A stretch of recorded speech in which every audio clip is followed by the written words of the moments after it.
السلام علیکم ورحمۃ اللہ وبرکاتہ۔ اعوذ باللہ من الشیطان الرجیم، بسم اللہ الرحمن الرحیم۔ یوم نقول لجہنم هل امتلأت وتقول هل من مزید وأزلفت الجنة للمتقین غیر بعید ھذا ما توعدون لكل اواب حفیظ من خشی الرحمن بالغیب وجاء بقلب منیب ادخلوها بسلام ذلك یوم الخلود لهم ما یشاءون فیہا ولدینا مزید۔ صدق اللہ العلی العظیم۔ رب اشرح لی صدری ویسر لی امری واحلل عقدۃ من لسانی یفقہوا قولی۔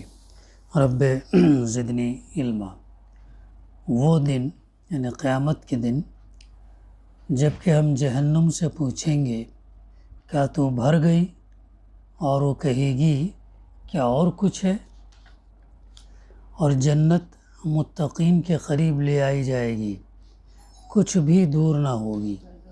ارشاد ہوگا یہ ہے وہ چیز جس کا تم سے وعدہ کیا جاتا تھا، ہر اس شخص کے لیے جو بہت رجوع کرنے والا اور بڑی نگہداشت کرنے والا تھا، جو بے دیکھے رحمان سے ڈرتا تھا اور جو دل گرویدہ لیے ہوئے آیا ہے۔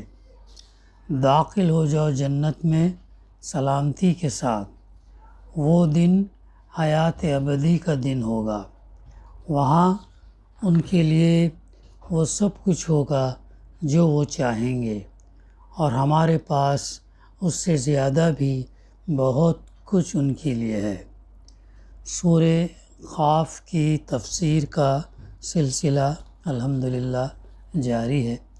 ابھی آیت نمبر 30 سے 35 تک کی تلاوت اور اس کی ترجمانی ہم نے سماعت کی۔ گزشتہ ہمارے مطالعے میں ان آیات کی تفسیر آئی جس میں اللہ تعالیٰ نے وہ صفات بیان کی جو انسان کو جہنم کا مستحق بنانے والے ہیں۔ اب تقریباً 10 صفات ہیں، جیسے انکار حق، اللہ کی ناشکری، حق اور اہل حق سے عناد، بھلائی کے راستے میں سد راہ بننا، رکاوٹ بننا، اپنے مال سے اللہ اور بندوں کے حقوق ادا نہ کرنا، اپنے معاملات میں حدود سے تجاوز کرنا، لوگوں پر ظلم اور زیادتیاں کرنا، دین کی صداقتوں پر شک کرنا، دوسروں کے دلوں میں شکوک ڈالنا، اور اللہ کے ساتھ کسی دوسرے کو خدائی میں شریک ٹھہرانا۔ یہ وہ صفات ہے جو انسان کو جو ہے جہنم میں لے جانے کے مستحق بنائیں گے۔ جو لوگ ایمان نہیں لائے، عمل صالح نہیں کیے اور ان چیزوں کا انکار کیے۔ اب اس کے آگے ایک آیت کے بعد جو ہے جنتیوں کا تذکرہ کیا گیا ہے، جنت میں لے جانے والے اعمال کیسے رہیں گے ان کو بتایا گیا، لیکن اس سے پہلے جہنم کا تذکرہ کیا جائے گا۔ جب لوگوں کو جہنم میں ڈالا جائے گا تو جہنم تعجب کے زار سے پوچھے گی، جب بھرنے آئے گی، بھر جائے گی تو کیا اور بھی لوگ ہیں؟ تو اللہ تعالیٰ جو ہے یہاں پر جہنم سے سوال کر رہا ہے کہ وہ دن جب کہ ہم جہنم سے پوچھیں گے کیا تو بھر گئی ہے، اور وہ کہے گی کیا اور کچھ ہے، تعجب میں کہے گی، یعنی اتنے لوگ دنیا میں گئے تھے، کیا اتنے سارے جہنمی ہو گئے ہیں، یعنی اتنا بھرنے کے باوجود بھی کیا اور ابھی باقی ہے۔ تعجب کے طور پر جو ہے وہ اللہ تعالیٰ سے یہ کرے گی، سوال کی۔ مفسر یہاں پہ اس کے 2 معنی لیے ہیں، ایک یہ کہ میرے اندر اب مزید آدمیوں کی گنجائش نہیں ہے، دوسرے یہ کہ اور جتنے مجرم بھی ہیں انہیں لے آئیے، دونوں چیزیں۔ پہلا مطلب لیا جائے تو اس ارشاد سے تصور یہ سامنے آتا کہ مجرموں کو جہنم میں اس طرح ٹھونس کر بھر دیا گیا کہ اس میں ایک سوئی کی بھی گنجائش نہیں رہی، حتیٰ کہ جب اس سے پوچھا گیا کہ کیا تو بھر گئی تو گھبرا کر چیخ اٹھے کہ کیا ابھی اور آدمی ابھی آنے باقی ہیں. یہ ہے وہ تعجب کا اظہار جہنم کرے گی. یعنی ایک چیز اور کرو کہ کتنے لوگ جہنم میں جانے والے ہیں. جنت میں چند قلیل لوگ جانے والے ہیں، لیکن جہنم میں زیادہ لوگ جو ہے نا جانے والے ہیں. دوسرا مطلب لیا جائے تو یہ تصور ذہن میں پیدا ہوتا کہ جہنم کے غیظ اس وقت مجرموں پر کچھ اس بری طرح بھڑکا ہوا ہے کہ وہ حل میں مزید کا مطالبہ کیے جاتی ہے اور چاہتی ہے کہ آج کوئی مجرم اس سے چھوٹنے نہ پائے. تو اس دن جو ہے جہنم کیا کہے گی؟ وہ کہے گی کہ آج جو ہے کوئی مجرم جو ہے مجھ سے چھوٹ نہ جائے. یہ ہے وہ جہنم کے بارے میں جو ہے وہ ایسے لوگ جن کو ڈالا جائے گا اور جہنم سوال کرے گی، تعجب کرے گی اور چاہے گی یہ بھی کہ کوئی مجرم جو ہے اس سے چھوٹنے نہ پائے. اب اس کے بعد جنت کا تذکرہ کیا جا رہا ہے. وَأُزْلِفَتِ الْجَنَّةُ لِلْمُتَّقِينَ غَيْرَ بَعِيدٍ، اور جنت جو ہے متقین کے قریب لے آئی جائے گی، کچھ بھی دور نہ ہوگی. یعنی جو ہی کسی شخص کے متعلق اللہ تعالیٰ کی عدالت سے یہ فیصلہ ہوگا کہ وہ متقی اور جنت کا مستحق ہے تو فی الفور وہ جنت کو اپنے سامنے موجود پائے گا. وہاں تک پہنچنے کے لیے اسے کوئی مسافت طے نہیں کرنی پڑے گی کہ پاؤں سے چل کر یا کسی سواری میں بیٹھ کر سفر کرتا ہوا وہاں جائے اور فیصلے کے وقت اور جو ہے دخول جنت کے درمیان کوئی وقفہ ہو، بلکہ ادھر فیصلہ ہوا اور ادھر متقی جنت میں داخل ہو گیا. یہ ہے، سمجھ رہے؟ تو جنتیوں کے لیے جو ہے جیسا ہی فیصلہ ہوگا ویسے ان کو جنت میں داخل کیا جائے گا. گویا وہ جنت میں پہنچایا نہیں گیا بلکہ خود جنت ہی اٹھا کر اس کے پاس لے آئی گئی. اس سے کچھ اندازہ کیا جا سکتا کہ عالم آخرت میں زمان اور مکان کے تصورات ہماری اس دنیا کے تصورات سے کس قدر مختلف ہوں گے. جلدی اور دیر اور دوری اور نزدیکی کے وہ سارے مفہومات وہاں بے معنی ہوں گے جن سے ہم اس دنیا میں واقف ہیں. جنت میں نہیں رہے گا، نہ دوری ڈسٹینس کا اتنا یہ نہیں رہے گا اور وقت کا بھی تصور جو ہے نہیں رہے گا، فوراً کام ہو جایا کریں گے. اب اس کے بعد فرمایا جا رہا ھذا ما توعدون لکل اواب حفیظ. ارشاد ہوگا یہ ہیں وہ چیزیں جس کا تم سے وعدہ کیا جاتا تھا ہر اس شخص کے لیے جو بہت رجوع کرنے والا. یعنی اللہ کا وعدہ قرآن مجید میں بار بار آیا ہے، بلکہ بہترین تجارت کہا گیا ہے کہ جو لوگ اللہ تعالیٰ سے سودا کرتے ہیں انہیں جنت کی عوض میں اپنی جان اور مال کا سودا کرتے ہیں، انہیں کیا کہا گیا؟ انہوں نے بہترین تجارت کی ہے کہا گیا. تو اللہ کے رسول صلی اللہ علیہ وسلم کی احادیث سے بھی جو ہم کو یہ معلوم پڑتا ہے کہ جو ہے جنت کے تعلق سے یعنی جو اللہ تعالیٰ نے وعدہ کیا ہے وہ پورا ہو کر رہے گا. اور کن لوگوں کے لیے؟ ہر اس شخص کے لیے جو بہت رجوع کرنے والا. یعنی یہاں پر لفظ اواب استعمال ہوا جس کا مفہوم بہت وسیع ہے. اس سے مراد ایسا شخص ہے جس نے نافرمانی اور خواہشات نفس کی پیروی کا راستہ چھوڑ کر طاعت اور اللہ کی رضا جوئی کا راستہ اختیار کر لیا ہو. تو یہ چیز ہمیں یہاں پر سمجھ میں آتی ہے کہ جنت ان لوگوں کے لیے ہے جو نافرمانی نہیں کرتے اور اپنے خواہشات نفس کے مطابق زندگی نہیں گزارتے، بلکہ اللہ اور اس کے رسول کے تابع اس کی اطاعت پیروی اس کے بتائے راستے پر اپنی زندگی گزارتے. خواہش نفس کیا ہے؟ اس سے ہٹ کر ہو جاتا ہے. اگر ہماری خواہش قرآن اور سنت کے مطابق ہے تو پھر کوئی پرابلم نہیں، لیکن جہاں اس سے ٹکرائے تو پھر جو ہے وہاں پر مسئلہ ہے۔ تو جو اب ایسے لوگوں کو جو اللہ اور اس کے رسول کی اطاعت اس کی رضا جوئی کا راستہ اختیار کر لیا ہو، تو جو ہر اس چیز کو چھوڑ دے جو اللہ کو ناپسند ہے، اور ہر اس چیز کو اختیار کرے جو اللہ کو پسند ہے، جو راہ بندگی سے ذرا قدم ہٹتے ہی گھبرا اٹھے اور توبہ کر کے بندگی کی راستے پر پلٹ آئے، جو کثرت سے اللہ کو یاد کرنے والا، کثرت سے اللہ کو یاد کرنے والا، نماز کے ذریعے سے، خیر کے کاموں کے ذریعے سے، اللہ کی تسبیحات کے ذریعے سے، کبریائی کے ذریعے سے، اور جو ابھی میں ایک مضمون گزرا جس میں اللہ کے رسول صلی اللہ علیہ وسلم نے فرمایا اللہ کو اتنا یاد کرو، زبان اپنی اتنا تر کرو کہ جو ہے گویا تمہیں کوئی دیکھنے والا کہے کہ تم مجنون ہے، اللہ کو یاد کرنے میں اتنا مگن ہے۔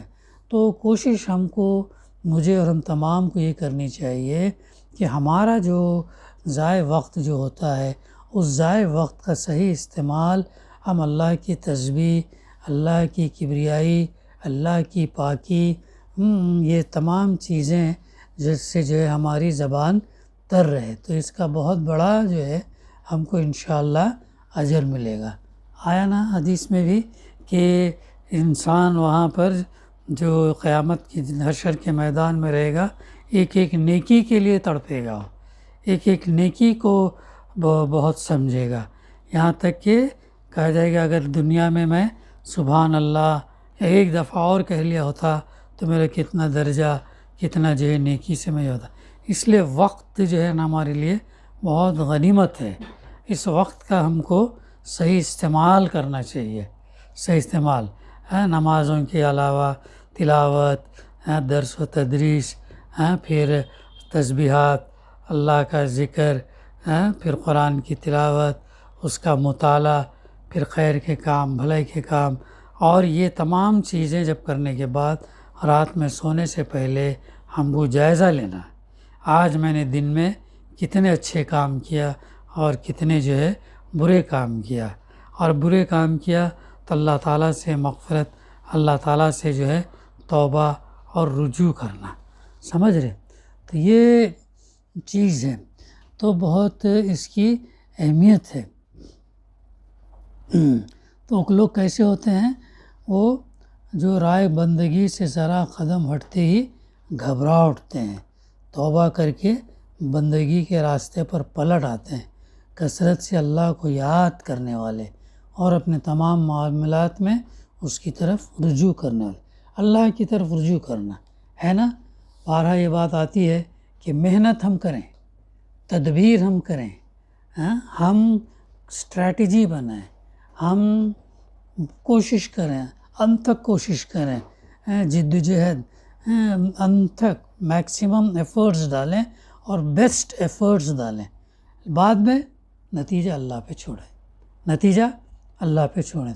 تو یہ ہے اپنے تمام معاملات کو اللہ پر چھوڑ دیں، محنت کرنے کے بعد، بیسٹ ایفرٹس ڈالنے کے بعد، پوری کوشش کرنے کے بعد جو ہے فیصلے کے لیے راضی ہیں، جو فیصلہ پھر ہمارے حق میں ہے اس پر جو ہے شکر کریں یا پھر جو ہے صبر کریں، اس یقین کے ساتھ کہ اللہ جو میرے لیے فیصلہ کرا وہ بھلائی کا فیصلہ ہے۔ تو یہ ہمارا کانسیپٹ، یہ تصور ہماری زندگی کا جو ہے ہونا چاہیے۔ آگے فرمایا جا رہا کہ اور بڑی رجوع کرنے والا اور بڑی نگہداشت کرنے والا تھا، یعنی حفیظ استعمال ہوا ہے لفظ، جس کے معنی ہے حفاظت کرنے والا۔ اس سے مراد ایسا شخص ہے جو اللہ کے حدود اور اس کے فرائض اور اس کی حرمتوں اور اس کی سپرد کی ہوئی امانتوں کی حفاظت کرے، جو ان حقوق کی نگہداشت کرے جو اللہ کی طرف سے اس پر عائد ہوتے ہیں، جو اس عہد و پیمان کی نگہداشت کرے جو ایمان لا کر اس نے اپنے رب سے کیا ہے، جو اپنے اوقات اور اپنی قوتوں اور محنتوں اور کوششوں کی پاسبانی کرے کہ ان میں سے کوئی چیز غلط کاموں میں ضائع نہ ہو، جو توبہ کر کے اس کی حفاظت کرے اور اسے پھر نہ ٹوٹنے دے، جو ہر وقت اپنا جائزہ لے کر دیکھتے رہے کہ کہیں میں اپنے قول یا فعل میں اپنے رب کی نافرمانی تو نہیں کی یا کر رہا ہوں۔ یہ ہے وہ چیز، ہمیں اپنا احتساب، انٹراسپیکشن بولتے، انگلش میں کیا بولتے، انٹراسپیکشن، ہم کو لیتے رہنا چاہیے کہ کہیں آیا ہم سے اچھے کام ہوئے یا شر والے کام ہے تو فوراً اللہ سے توبہ معافی مانگ کر اللہ سے رجوع کر لینا۔ یہ ہے ایک ان کی نگہداشت کرنے والے تھے۔ پھر اہم صفت ایک اور کیا بتائی جا رہی، من خشی الرحمن بالغیب، یعنی جو بے دیکھے اللہ سے ڈرتے تھے۔ تقویٰ کیا ہے؟ اللہ سے ڈر اور اللہ سے امید بھی ہے، پرہیزگار جو اپنی زندگی اللہ سے ڈرتے ہوئے گزارتا، یہ ہے۔ تو بے دیکھے اللہ سے ڈرتے تھے، یعنی باوجود اس کے کہ رحمان اس کو کہیں نظر نہ آتا تھا اور اپنے حواس سے کسی طرح بھی اس کو محسوس نہ کر سکتا تھا، پھر یہی وہ اس کی نافرمانی کرتے ہوئے ڈرتا تھا۔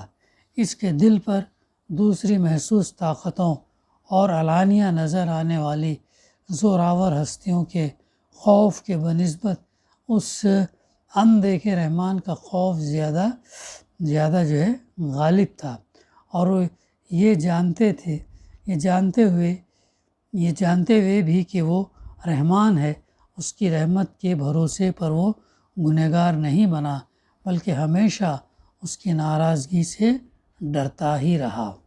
یعنی اللہ سبحانہ و تعالیٰ کے غضب کے مقابلے میں اللہ تعالیٰ کی رحمت جو ہے وہ زیادہ ہے اپنے بندوں کے لیے۔ اس طرح یہ آیت مومن کی دو اہم اور بنیادی خوبیوں کی طرف اشارہ کرتی، ایک یہ کہ وہ محسوس نہ ہونے اور نظر نہ آنے کے باوجود اللہ سے ڈرتا ہے، دوسری یہ کہ وہ اللہ کی صفت رحمت سے اچھی طرح واقف ہونے کے باوجود جو ہے گناہوں پر جری نہیں ہوتا، ضد نہیں کرتا۔ یہی دو خوبیاں اسے اللہ کے ہاں قدر کا مستحق بناتی ہیں۔ اس کے علاوہ اس میں ایک اور لطیف نقطہ بھی ہے جسے امام رازی نے بیان کیا، وہ یہ کہ عربی زبان میں ڈر کے لیے خوف اور خشیت دو لفظ استعمال ہوتے ہیں جن کے مفہوم میں ایک باریک فرق ہے۔ خوف کا لفظ بالعموم اس ڈر کے لیے استعمال ہوتا ہے جو کسی کی طاقت کے مقابلے میں اپنی کمزوری کے احساس کی بنا پر آدمی کے دل میں پیدا ہو، اور خشیت اس ہیبت کے لیے بولتے ہیں جو کسی کی عظمت کے تصور سے آدمی کے دل پر طاری ہے۔ تو یہ وہ فرق ہے، کس کے یعنی اس میں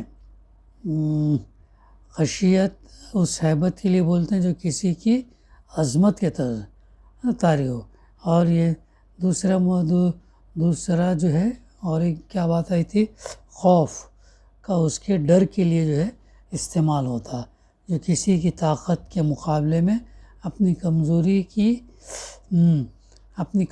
کے احساس کی بنا پر آدمی کے دل میں پیدا ہو، یہ ہے وہ چیز۔ تو مومن کے دل میں اللہ کا ڈر محض اس کی سزا کے خوف ہی سے نہیں ہوتا، بلکہ اس سے بھی بڑھ کر اللہ کی عظمت اور بزرگی کا احساس اس پر ہر وقت ایک ہیبت طاری کیے رہتا ہے۔ یہ ہے وہ بات، یہ ہے وہ ڈر اللہ سے جو وہ رکھتا ہے، اس کی عظمت، اس کی بزرگی کا احساس اسے دلانے ہونے کی وجہ سے جو ہے وہ کیا ہے، ڈرتا ہے۔ اب اس کے بعد فرمایا جا رہا اگلی صفت، اور جو دل گرویدہ لیے ہوئے آیا ہے، یعنی یہاں پر جو ہے قلب منیب لے کر آیا کے الفاظ استعمال۔ منیب کیا ہے؟ انابت سے ہے، جس کی معنی ایک طرف رجوع کرنے اور بار بار اسی کی طرف پلٹنے کے ہیں، جیسے قطب نما کی سوئی، مائرنر کمپاس ہوتا نا، جب اس کو ہم پوزیشن میں رکھتے ہیں تو اس کی سوئی جو ہے ہمیشہ نارتھ کا ڈائریکشن شو کرتی ہے، ایسا تو ایسا ہی مسئلہ یہ ہے۔ تو پس قلب منیب سے مراد ایسا دل جو ہر طرف سے رخ پھیر کر ایک اللہ کی طرف مڑ گیا، اور پھر زندگی بھر جو احوال بھی اس پر گزرے ان میں وہ بار بار اسی کی طرف پلٹتا رہا۔ اسی مفہوم کو ہم نے دل گرویدہ کے الفاظ سے ادا کیا ہے۔ اس سے معلوم ہوا کہ اللہ کے پاس اصلی قدر اس شخص کی ہے جو محض زبان سے نہیں بلکہ پورے خلوص کے ساتھ سچے دل سے اس کا ہو کر رہ گیا۔ یہ ہے اس فقرے کی جو دل گرویدہ لیے ہوئے آیا ہے۔ پھر فرمایا جائے گا داخل ہو جاؤ جنت میں سلامتی کے ساتھ۔